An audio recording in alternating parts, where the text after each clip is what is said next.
Hey, good morning, councillors. Welcome to this session of the Economy and Development Select Committee. I think before we go into the agenda items, we just do a little run round for those who are watching at home. My name is Councillor Paul Pavia and I'm currently chair of this committee. Richard Williams, Democratic Services. Armand Watts, I'm just on this committee. Jez Becker, committee member.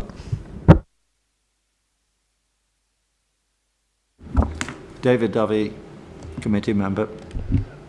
Brian Strong, committee member. Richard Roden, committee member. Alan Davis, committee member. Debbie Blakebrook, committee member. Val Smith, observing. Thank you very much. If we go in then to items on the agenda, item number 1 is to note the appointment of myself as the Select Committee Chair. I'm really pleased to be back for a second year. I thank the Conservative group for nominating me. I thought it was a really good year last year, and there's obviously some work streams have set in place that I'd like to see through. So I'm really delighted to be back. Item number 2 then is to appoint a vice chair. Do you have any nominations, Councillor Strong? Councillor Davis. Do you have a seconder for that? Yeah. So Councillor Debbie and Councillor Roden. Councillor Davis, very welcome. Well, thank you, members, for electing me. And I must say, this is one of the best committees I've been involved with anywhere. And I think, we've got some very good members, we've got some very good topics, and we can benefit this council quite a lot in the future. Thank you. Thank you, Councillor Davis. Item number 3 then, apologies for... Oh, Just on that note. Councillor Potts. My thing's not... I mean, I know that, is this... sorry if I'm being completely naive, but in light of Alan now is deputy chair, do you not think it's only fair that at some point, and it may not be politically or part of the political protocol, but in essence that the chairmanships are not given based on the fact that you're a member of the Labour Party or Conservative Party or any political party, but based on merit? And do you not think it would be advantageous for the sake of democracy to allow members to select the chair as opposed to the Conservative Party?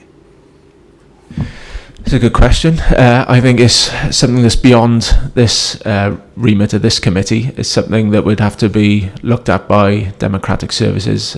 Currently, within the Constitution, there is a balance for the relevant committees.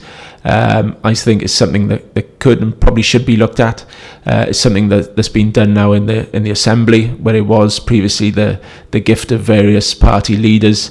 The nominations and selections have been made by the councils themselves, the Assembly themselves. So I think it's something that potentially could and should be looked at. Yeah.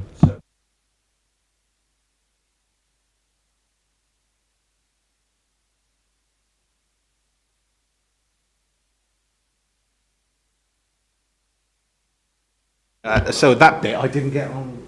It didn't come out publicly. But is it not possible that this could go back, as you rightly point out, to Democratic Services for a proper discussion or scrutiny, really? Because it's a bit old-fashioned, really, isn't it? I'm more than happy to raise that with the chair of Democratic Services, and I know they're looking for pieces of work to focus in on, and this could be it. Yeah. Thank you, Councillor Watts. Okay, item 3 then, apologies for absence. Do you have any apologies, Richard? Yes, Chair. Apologies from Councillor Feakins and Hazel Island. Okay, thank you very much. For declarations of interest, any at this stage? If there are, obviously you'll have your pro formas in front of you. Item number 5 then, to confirm and sign the minutes of the previous meeting. Everyone content that the minutes were accurate? Anyone want to propose? David Devi, yeah. Seconder? Yeah, okay, thanks. Councillor Roden. Item number 6 then is the public open forum. We don't have any members of the public looking to take that opportunity this morning. Item number 7 was is the alternative delivery model. We've obviously had a discussion in our pre-meeting about this. I think this committee is concerned about the direction of scrutiny on this particular issue, and hence we have asked officers to relook at this and to defer this for another meeting. I don't think we need to open it up for further discussion at this stage, but we may have to look at obviously another meeting before recess, but we can do that. But I think the discussions that we've had with officers has been noted, and I think we've taken a strong stand on the issue of scrutiny and our purpose here, and what we should be looking at in terms of the ADM, and I think they've gone back and will reflect on that. So item number 8 then is the City Deal joint scrutiny. So the report on governance arrangements. So you've probably seen that the paper put forward by Hazel Eilert on this. This scrutiny committee needs to be established. 1 member from each of the 10 local authorities. Bridgend County Borough Council are going to be the host. Are going to be the host authority for this committee, and they will be resourcing it in whatever capacity that's required. As we're the host authority for the director of programme for the City Region Deal, these various elements need to be apportioned and allocated to the various members of the City Region Deal. So what we're being asked is to consider nominating a member from this council to sit on that particular committee. It's not remunerated, and it doesn't have to be any political balance. It can be any member, but given the overall scrutiny of City Deal rests with this committee, I think it would probably be prudent if we put forward a member from this committee.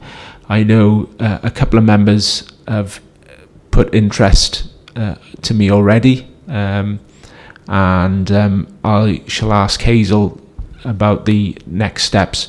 Obviously council make the final decision. It may be a short statement from each of those candidates at the next full council meeting, and then that will allow full council to make that decision.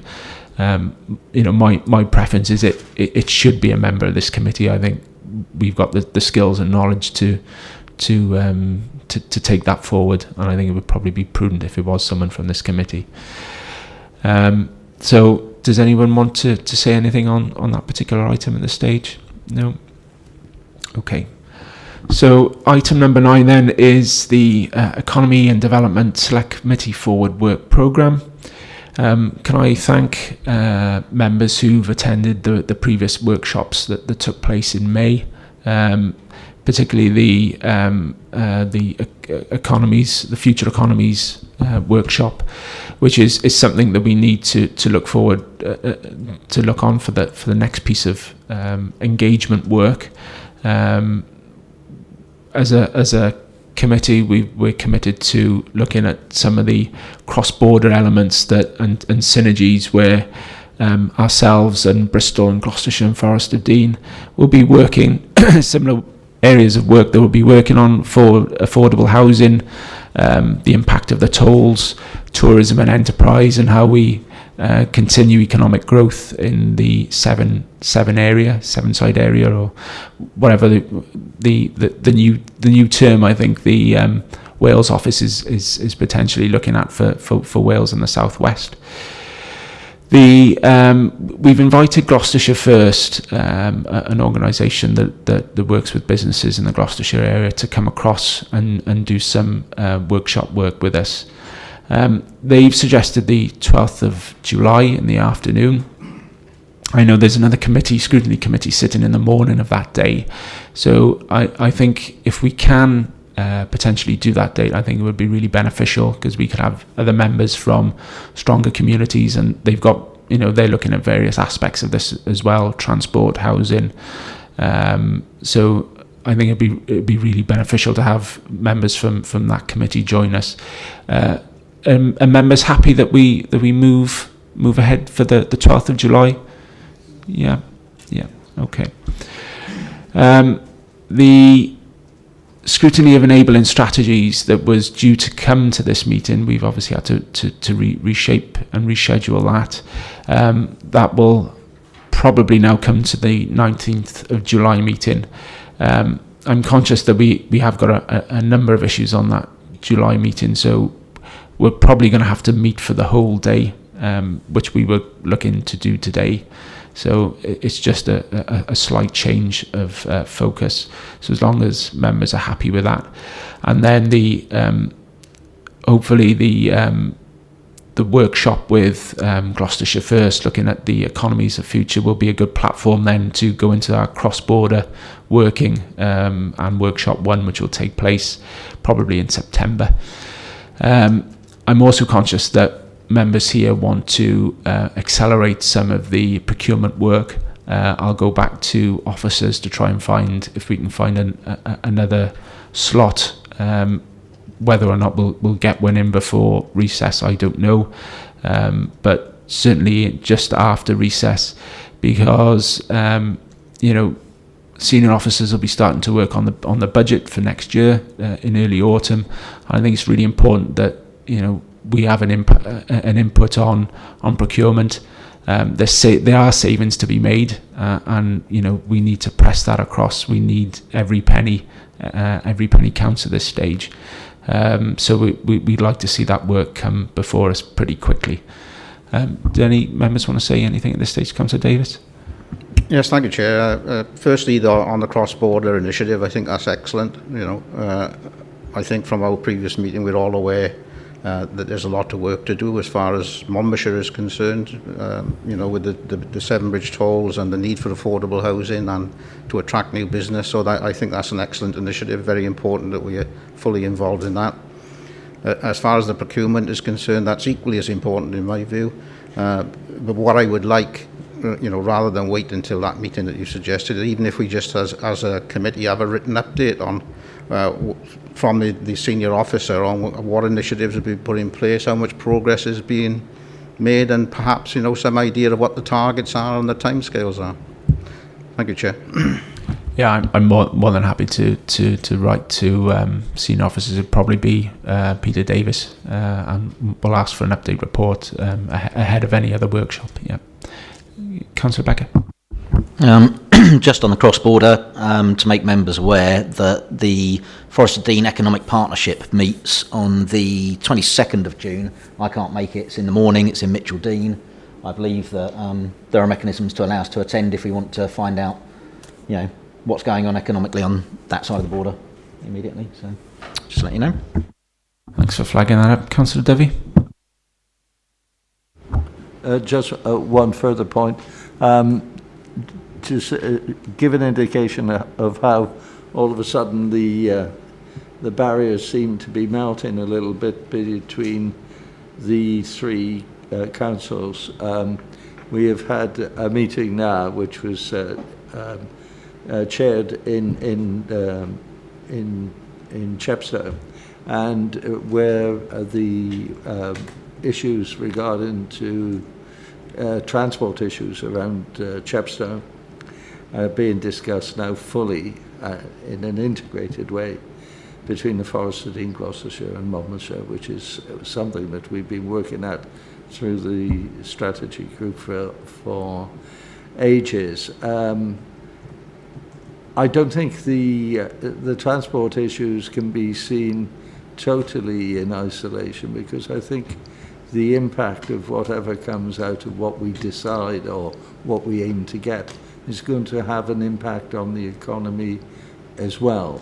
So I think it, as the arrangement that we've got with the MTESG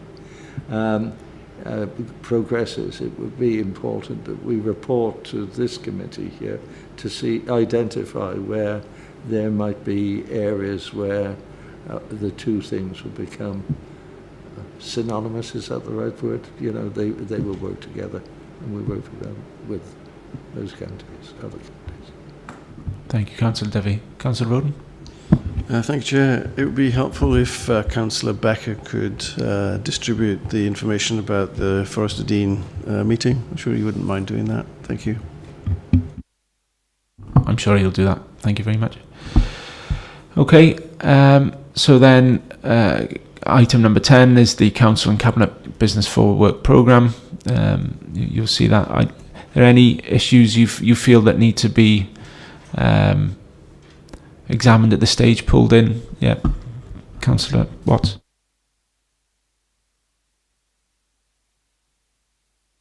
Sorry, can you just put your microphone on? Okay.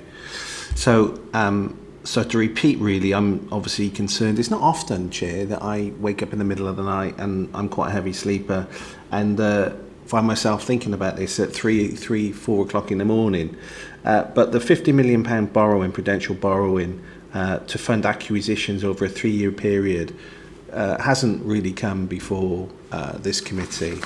And if you go back to the last, which I'm sorry, I've got the advantage of having these papers here, but it's a part of the, or integrated into the council's corporate plan up until 2022. I'm concerned that, significant borrowing. I don't ever recall being in this chamber at a meeting where we've borrowed, and I could be wrong, but 50 million quid, just like that, and then no one really understands what it's about, and I'm struggling to get the county solicitor to explain what it's about either. So I do think it would be advantageous to the committee to, scrutinise this, particularly, the makeup of any kind of governance of how we spend that money and where that fits in, as I say, with the corporate plan and possibly the city deal. I don't know.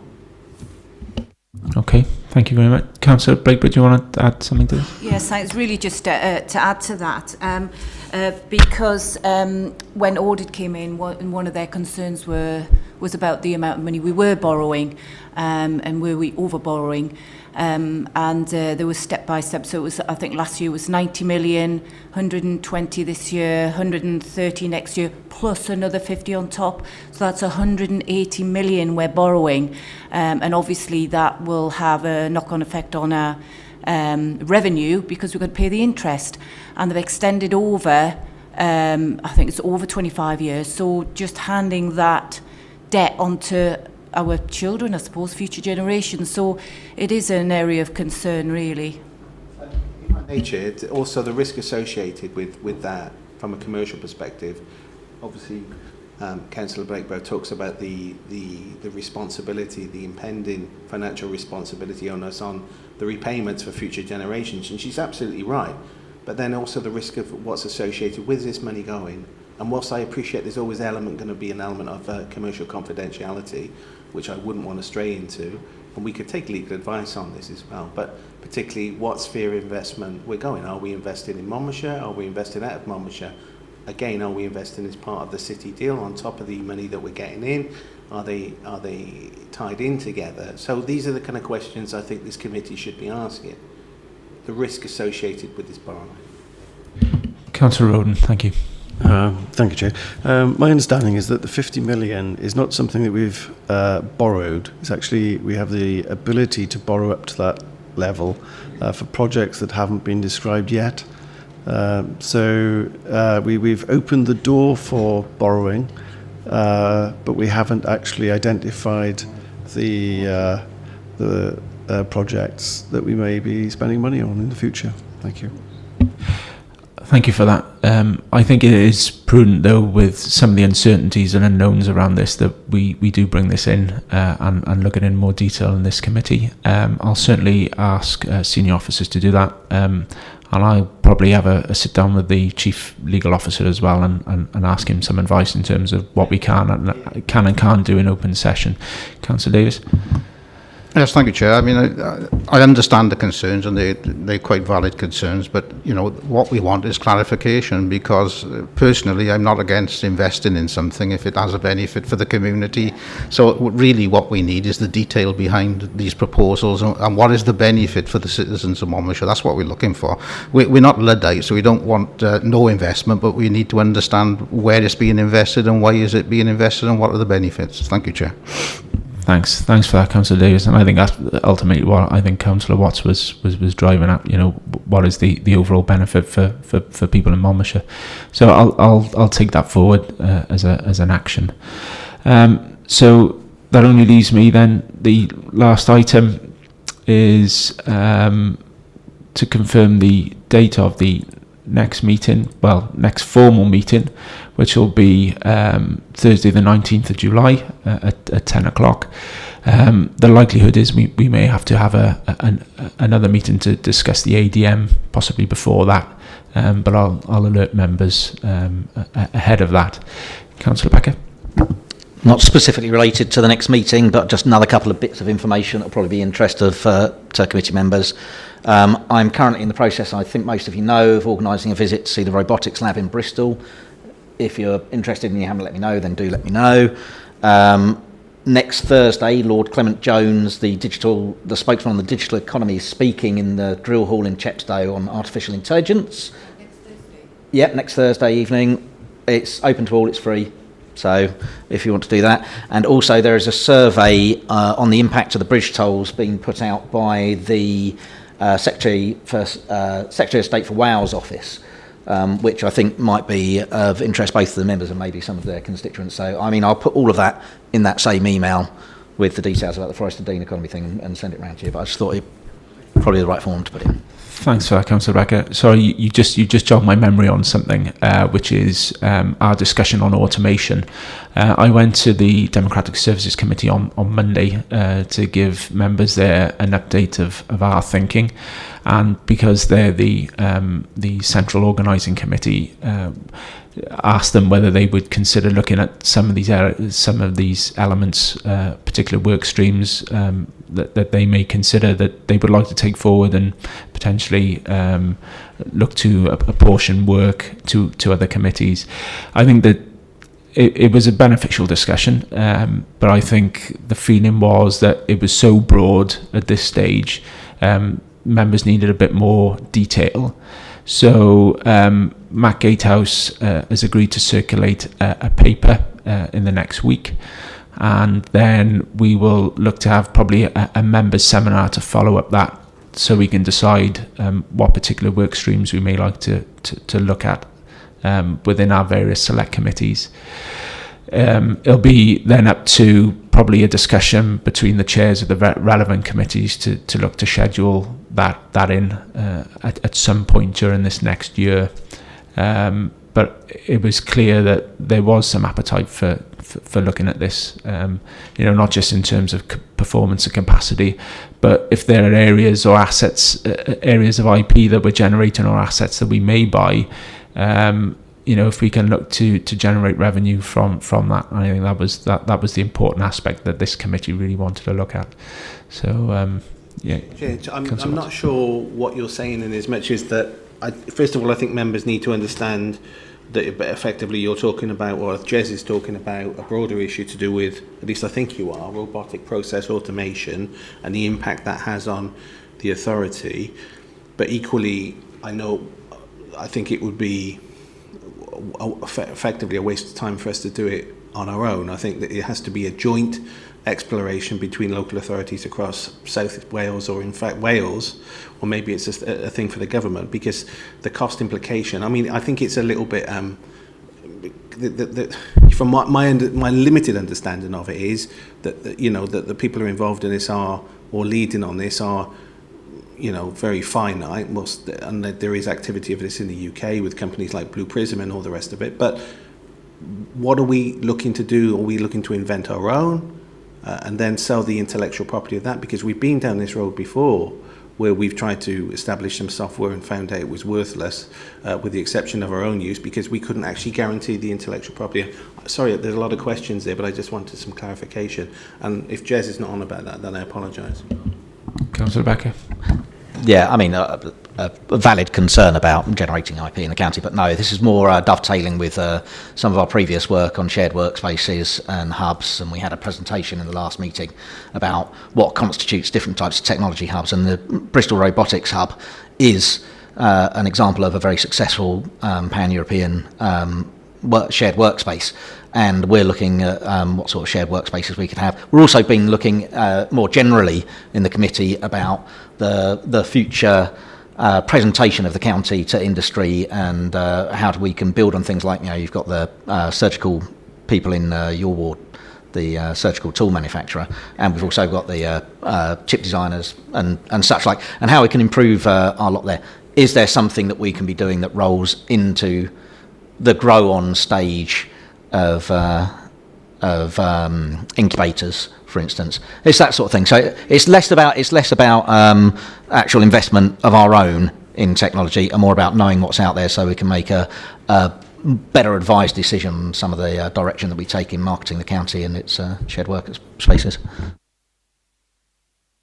Okay, I think there's broader elements here, because I know from the discussion that took place at Democratic Services, they were looking at, or the discussion was around various elements of performance and improvement within the authority as well, such as transactions, automation of expenses, better management of supply base, etc.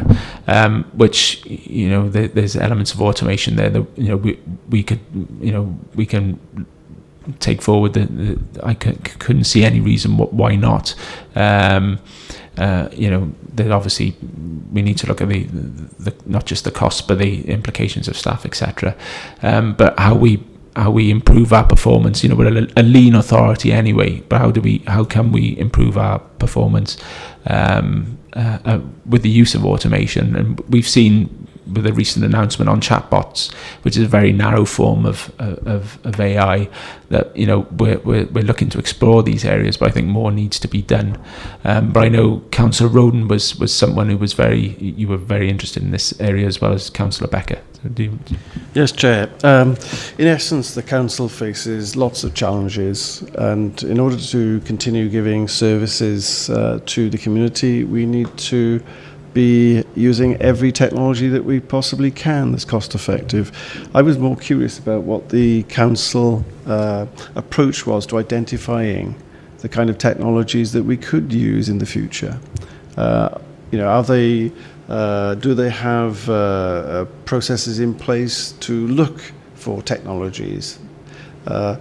For instance, could we devise better ways for interacting with residents? We're always asking about how we can improve communication with residents. Are there systems to help us? We've started using chatbots. What about putting sensors into council vehicles that will help perhaps identify issues with roads? Are they actually looking for different ideas, and how are they actually approaching this? That's the kind of thing I'm interested in scrutinising personally. Thank you. Okay, Councillor Devi. I'd just like to add one to that.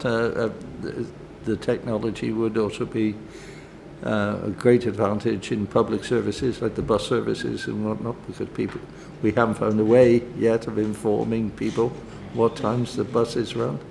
And if they're cancelled, that would be a great idea. So that sort of technology would be really good stuff for our public.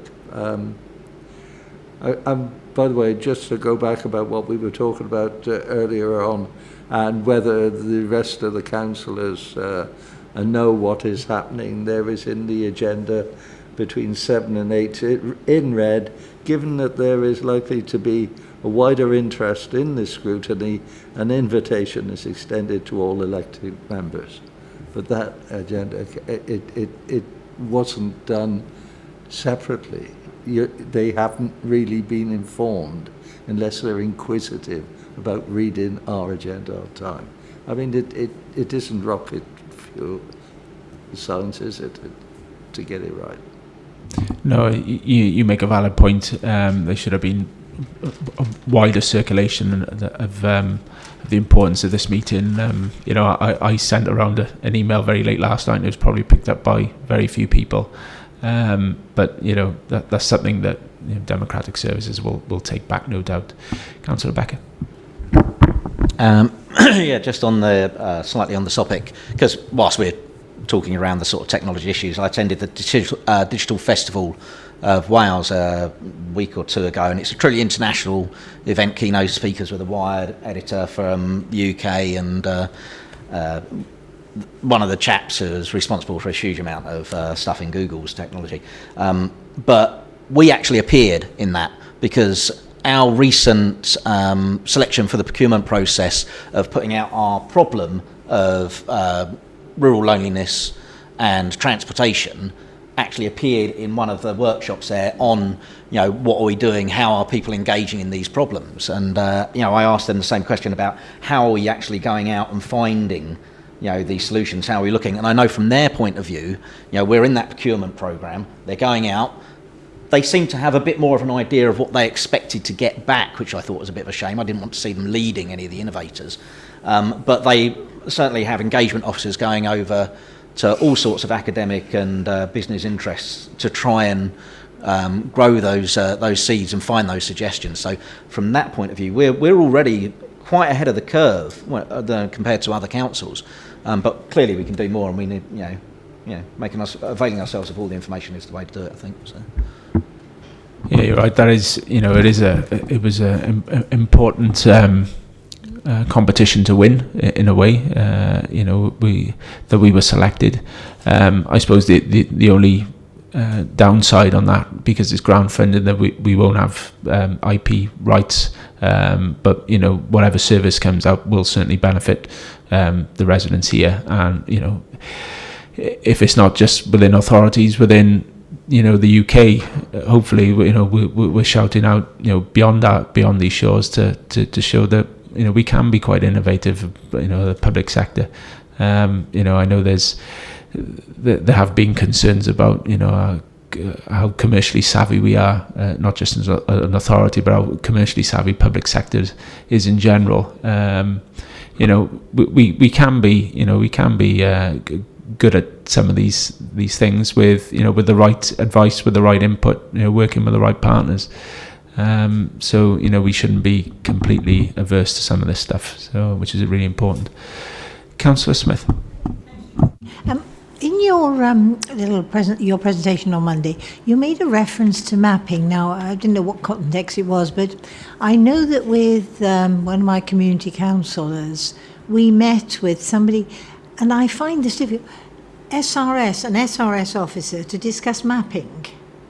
And basically a bit of coordination between highways and the mapping setup, so that you get a good comprehensive reporting system of what's happening on our roads. Now, that was a very, very useful and constructive discussion with that young lady from this other body. I think it was SRS, amazingly. We seem to have made no progress at all. So it's something that a member of the public has raised. It would be very beneficial. And also, what committee was it when there was a reference to the bin men now sort of logging it? That was it, the waste workshop. Much better attended than Democratic Services. I knew it would be.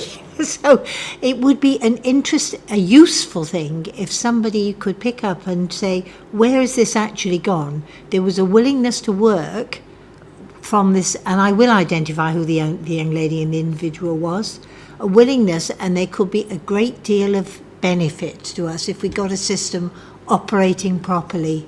So you used the word mapping. I like maps.